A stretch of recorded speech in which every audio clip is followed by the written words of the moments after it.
ጤና ይስጥልኝ ክብራትና ክብራን ተመልካቾቻችን የሱባ ሚዲያ ነው። ዛሬም እንደተለመደው ንጽጽር ቪዲዮ ነው ይዘንላችሁ የመጣ ነው። ዛሬም ንጽጽር የምናደርገው ሁለት ነገሮችን ነው እንደተለመደው።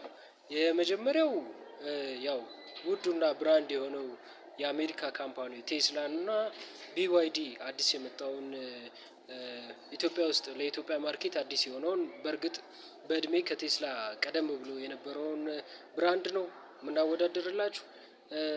ቴስላ እንግዲህ የተመሰረተው በ2003 በፈረንጆች አቆጣጠር ሲሆን የቢዋይዲ ደግሞ ምስረታው 1994 ነው።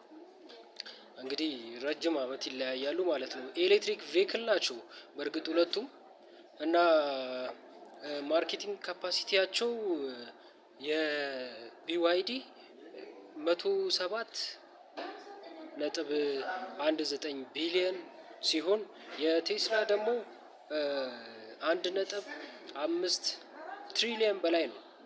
እንግዲህ ሬቨኒው ትርፋቸው ደግሞ 97.8 በላይ ሲሆን የቴስላ የማርኬቲንግ ሬቨኒው የቢዋይዲ ደግሞ 107.28 ቢሊዮን ነው። እንግዲህ የሰራተኞቻቸው ብዛት ደግሞ እንመለከታለን 125,665 አካባቢ ቴስላ ሰራተኞች ሲኖሩት የቢዋይዲ ደግሞ 968,000 በላይ ሰራተኞችን ይይዛል ማለት ነው። እንግዲህ ሁለቱ ካምፓኒዎች አሁን በኢትዮጵያ ደረጃ እንኳን ፉክክር ላይ አይደሉም፣ ግን እንደ ዓለም በኤሌክትሪክ ገበያው ላይ ትልቅ ፉክክር እያደረጉ ይገኛሉ። ትልልቅ ቴክኖሎጂዎችን እያመጡና በመኪኖቻቸውን አፕዴት እያደረጉ የዓለም ማርኬት ላይ እየተፎካከሩ ይገኛል።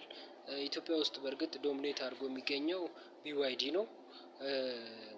ሀሳብ አስተያየት ካላችሁ ቪዲዮ ላይ ኮሜንት ብትጽፉልን ይደርሰናል። መልካም ጊዜ፣ ሰላም ሁኑልን።